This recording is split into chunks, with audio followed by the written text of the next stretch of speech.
Is going on, everybody? It is Craig, and I am back with another one of my reviews. Only number 13, but I tell you what, man, this is my favorite. I think of everything I've seen so far, and it's also going to make me make an honest admission about something else in a little bit. But I, you might be confused by the thumbnail being different than the title. If you know why, you know why. Obviously, this movie, is the horror show, and my buddy Steve will tell you it's a horror show. Screw the fact that they tried to call it House 3, which they did because it's the house, but that's it. That's really the only elements of House 3, because like the house itself isn't haunted or anything like that. There's not all these weird creatures, any fanciful elements. It's a possessed spirit that is, I guess, a combination. Maybe it's not even possessed spirit. It's evil energy. Evil energy can go back to life. Between Shaka and Freddy Krueger. And I guess some of the weirdness of House, but not because of the home itself.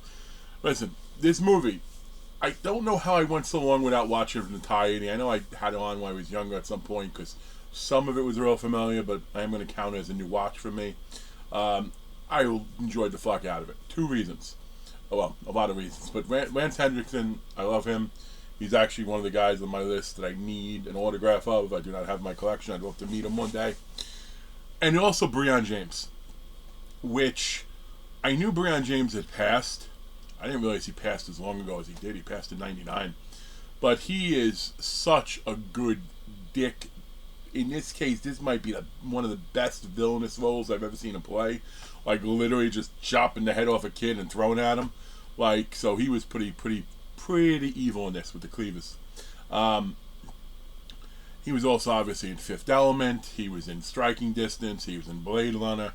He tons of series as like the bad guy, one-off episodes, and a few longer-term roles. So again, honestly, I don't have him in my collection either, but considering he passed in '99, I don't know. I don't see that happening anytime soon.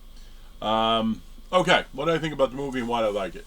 I mean, it essentially is a movie where this super evil serial killer gets killed, and he can come back to life, and he can be tangible, and he can do things, but then he also has all these magical powers, which, here's my admission I said I'd make. If I watched the same movie today, say Blumhouse put it out and, upscaled the actors, didn't have the actors I really like in it, I'd probably watch them like, what the fuck?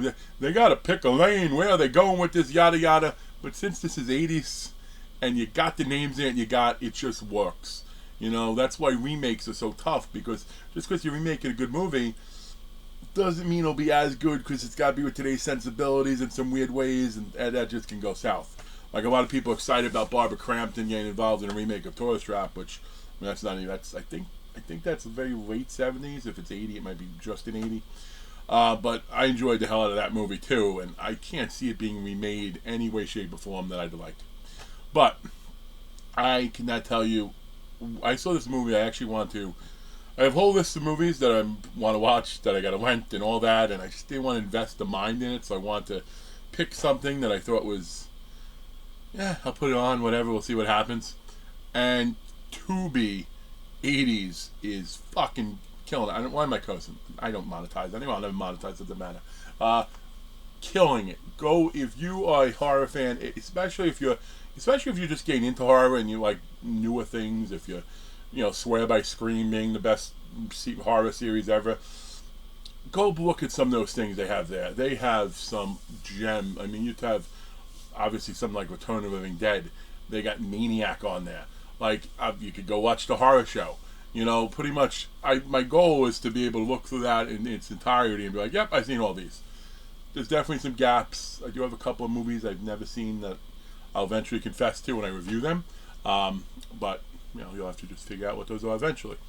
I am going to give this one this is the end of 6.5. It really is. I enjoyed this that much. And the reason I too used the House 3 poster instead of a horror show poster, just because it was cooler. You'll wish you were back on Elm Street. I'm going to look for that one sheet. I got to ask my boy Steve if it's a feasibly affordable one or not. We'll see. But if I can find that, I think I'll definitely put that up my door or something. Anyway, thanks for checking out. It's number 13. I promise you we will get to that 100 mark. Peace.